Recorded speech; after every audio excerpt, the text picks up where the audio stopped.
নমস্কার বন্ধুরা, তোমাদের পছন্দের ধারাবাহিক অনুরাগের ছোঁয়ার আজকের পর্বে রিভিউ নিয়ে আমি পৌঁছে গেছি তোমাদের সামনে।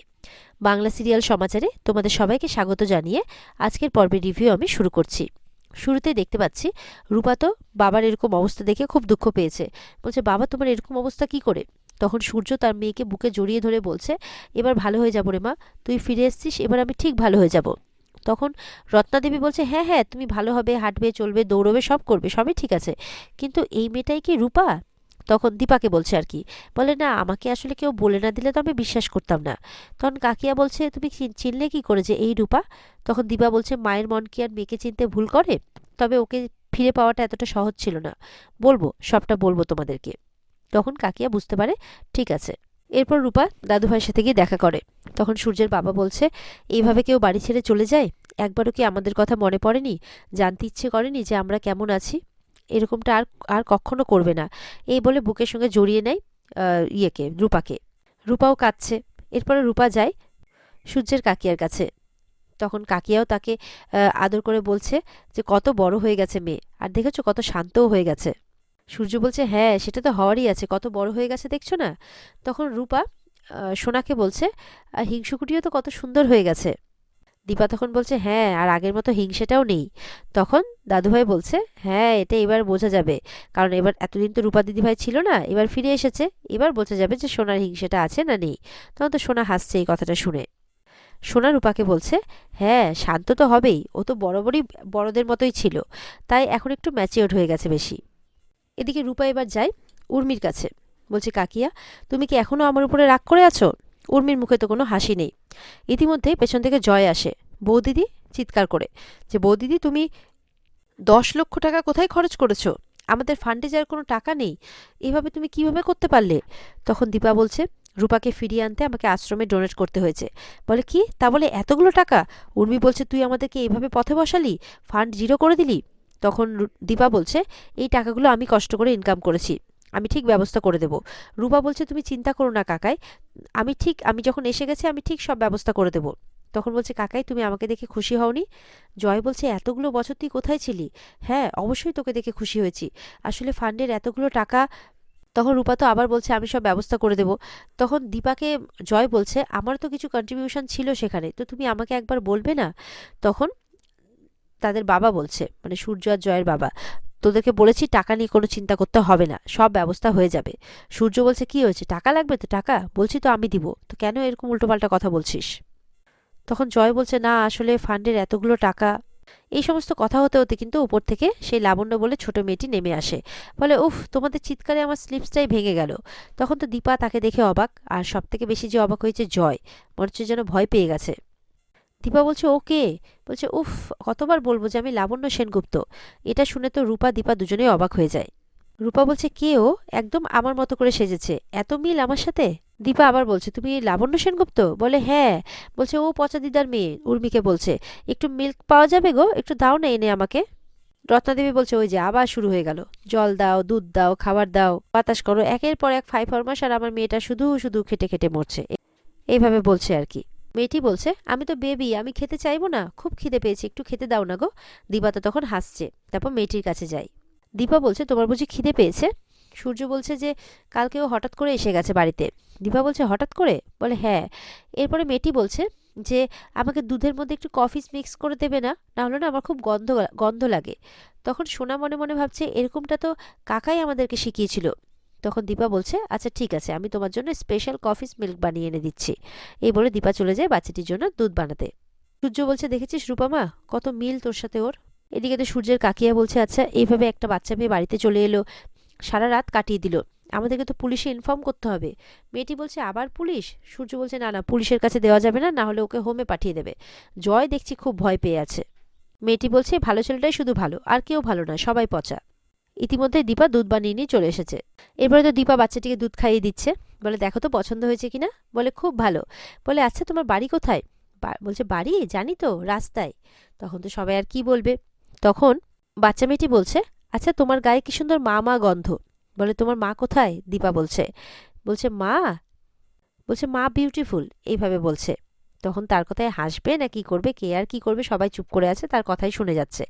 এরপর উর্মি বলছে যে সবাই এই বাচ্চাটার কোনো ব্যবস্থা না করে কেন যে আদর যত্ন করে যাচ্ছে কে জানে, এরপর দেখা গেল আমরা বাচ্চা চুরির কেসে ফেসে গেলাম, এইভাবে বলছে। তখন তো রত্নাদেবীর আবার নাটক শুরু হয়ে গেছে, গেল গেল গেল বলে, সব গেল, টাকা পয়সা যা ছিল গেল গেল, মান সম্মান সব গেল। বলছে এইবার বোধহয় জেলের ঘানি রাঁধতে হবে, ওটাই বাকি ছিল তো। তখন তো সূর্যের কাকিয়া চুপ করতে বলছে। এরপর তো আবারও পুলিশের কথা উঠলে জয় বলছে না না না, তখন জয় না বলে উঠেছে। উর্মি বলছে কি না না বলছো তুমি? তখন দীপা বলছে তোরা একটু থামবি, বাচ্চা মেয়েটির সামনে এই সমস্ত কথা না বললেই নয়, আমরা বরঞ্চ ভাবনা চিন্তা করে কিছু একটা সিদ্ধান্ত নেব। জয় বলছে হ্যাঁ হ্যাঁ তুমি ঠিক বলেছো। তখন উর্মি বলছে এখনই তো দিদির সাথে ঝগড়া করছিলে, আবার এখনই দিদির ভক্ত হয়ে গেলে? এমনিতেই এই মেয়েটার জন্য আশ্রমে সব টাকা বিলিয়ে এসেছে। তখন রূপা বলছে আমি বলছি তো আমি সব টাকা শোধ করে দেবো, আর যতদিন না শোধ করতে পারছি ততদিন আমি সুদটা চালিয়ে যাব। তখন সূর্যের বাবা খুব রেগে যায়, বলে সবাই চুপ করো, এটা কোনো বাড়ির পরিবেশ? বলে রূপা দিদি ভাই, তোর দাদু এখনো বেঁচে আছে, তোর সব টাকা আমি শোধ করে দেব। জয় তখন বলছে হ্যাঁ সত্যি তো, রূপা এতদিন পর ফিরে এলো। রূপা কিন্তু এদিকে মনে মনে ভাবছে যে এই কেমন পরিবেশে আমি বাড়িতে এসে পড়লাম, সবাই যেন কেমন ছাড়া ছাড়া, সব কিছু যেন কেমন পাল্টে গেছে। এদিকে দীপা কিন্তু সূর্যকে বলছে যে মেয়েটার নাম লাবণ্য কেন, মানে হঠাৎ করে লাবণ্য সেনগুপ্ত ওর নাম, তারপরে আবার আমাদের বাড়িতে এসে পড়লো। আমাদের কিন্তু একটা পুলিশকে ইনফর্ম করা উচিত ডাক্তারবাবু, আমি বরঞ্চ পুলিশকে ফোন করছি। তখন জয় এসে আবারও বাধা দেয়, বলে না না বৌদিদি, আবার পুলিশ আসবে বাড়িতে কথা বলবে, তার চেয়ে বরঞ্চ সামনাসামনি গিয়ে কথা বলে আসি না, ফোনে কথা বলাচ্ছে, আমি যাচ্ছি গিয়ে কথা বলে আসছি। তখন সূর্যের বাবা বলছে চল আমিও যাবো তোর সাথে। বলে না না বাবা, রূপা এতদিন পর ফিরেছে, তুমি থাকো, আমি যাচ্ছি।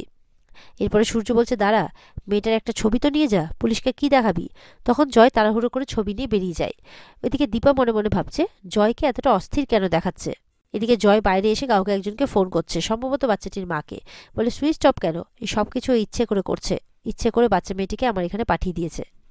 এদিকে তো জয় বাইরে খুব টেনশন করছে, কোনো নাম্বারেই মানে মেয়েটির সাথে যোগাযোগ করা যাচ্ছে না। জয় বলছে পুলিশের কাছে আমি যেতে পারবো না, ধরা পড়ে যাব, খুব বাজে হয়ে যাবে, কেউ আমাকে বিশ্বাস করবে না, হে ভগবান কি হলো আমার সাথে, এরকমভাবে বলছে আর কেঁদে যাচ্ছে জয় বাইরে। এদিকে রূপা বলছে আমাকে পেয়ে কি তোমরা কেউ খুশি নও? উর্মিকে বলছে কাকিয়া। বলে কি আশা করেছিলিস তুই? বলে কাকিয়া। বলে হ্যাঁ বল না, কি আশা করেছিলিস, যে তোকে দেখে সবাই খুব খুশি হবে? বলে কাকিয়া তুমি এভাবে কেন কথা বলছো? বলে তো আর কিভাবে কথা বলবো তোর সাথে, তুই কি করেছিলি আমার সাথে ভুলে গেছিস? সূর্য তখন খুব রেগে যায়, বলে উর্মি তুমি বিনা কারণে কিন্তু রূপাকে আর দোষ দেবে না। এরপরে দীপা বলছে আপনি চুপ করে থাকুন, একটা সামান্য ব্যাপারে আর কোনো কিছু করতে হবে না, আপনি কি ভাবছেন যে আমার পক্ষে চুপ করে থাকাটা খুব সহজ হচ্ছে? তখন সূর্য বলছে আমি এতদিন ধরে মুখ বুজে অন্যায় সহ্য করেছি, আর আমি কোনো অন্যায় সহ্য করব না, যেটা করা উচিত আমি সেটাই করব। উর্মি বলছে এতই যখন আপনারা বলছেন সে সবকিছু প্রমাণিত, ও কোনো কিছু করেনি, তাহলে ও কেন পালিয়ে গেছিল, ও কেন পালিয়ে ছিল এতদিন ধরে, কেন বাড়ি ফিরে আসেনি? রূপা বলছে কারণ আমি জানতাম যে পুলিশ আমাকে খুঁজে খুঁজে বেড়াচ্ছে, আমার চোখে আমি নির্দোষ ছিলাম, কিন্তু আমি তো জানতাম যে ওরা সবাই আমাকে খুনি ভাবছে। রত্নাদেবী বলছে হাসতে হাসতে আমাদের রূপাকে দেখে কেমন মনে হচ্ছে না, যে ভাজা মাছ দিলে যেন উল্টে খেতে পারে না। বলছে কত বড় দাগি আসামি, হ্যাঁ এইভাবে বলছে। সূর্য বলছে দীপা তুমি তোমার মাকে কিন্তু চুপ করতে বলো। রত্নাদেবী বলছে যে কেন আমি চুপ করব, ও তো পালিয়েছিল, দোষ করেছিল বলেই পালিয়েছিল, দোষ না করলে ও পালাতো? দীপা বলছে কেন পালিয়েছিল, কি করেছিল না করেছিল সব উত্তর কিন্তু আমার কাছে আছে, কিন্তু এখন এই বিষয় নিয়ে তোমাদের সাথে আমার কথা বলতে ইচ্ছে করছে না। সূর্য বলছে এতদিন পর মেয়েটা বাড়ি ফিরল আর তাও ওকে নিয়ে। তখন রত্নাদেবী বলছে দেখো জামাই, আমার মুখে যা মনেও তাই, আমি অত রাগঢাক করতে পারি না। ছোট্ট মেয়েটি বলছে তোমরা দুজন মা মেয়ে শুধু কাঁদানোর জন্য কথা বলো কেন, হাসানোর জন্য একটু কথা বলতে পারো না, একটু হাসতে পারো না? বলছে অবশ্যই পচা দিদাকে দেখলে এমনি লাফিং হয়, বাচ্চা মেয়েটি বলছে। দেবী বলছে কেন কেন, আমাকে দেখে হাসি পায় কেন? এরপরে দীপ আসে, বলে বড় মা তুমি এসেছো, কই রূপা দিদি আসেনি? রূপা কিন্তু দেখে হাসছে। তখন বাচ্চা মেয়েটি বলছে তোমার আইসগুলো কি গেছে নাকি, ওই তো সিলভার দিদি দাঁড়িয়ে আছে। রূপা বলছে দীপকে তুই কত বড় হয়ে গেছিস। তখন বলছে যে কেন চলে গেছিলিস তুই রূপা দিদি? এই বলে রূপা সোনা দীপ তিনজনে তিনজনকে জড়িয়ে ধরে।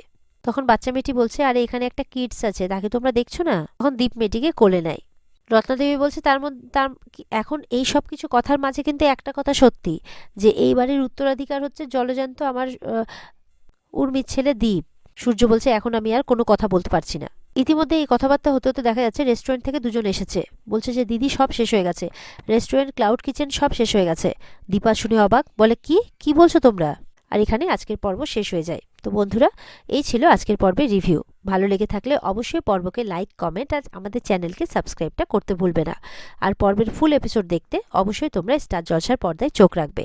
তাহলে দেখা হচ্ছে আগামীকালকে নতুন পর্বের রিভিউ নিয়ে। ততক্ষণ সবাই ভালো থাকবে। টাটা।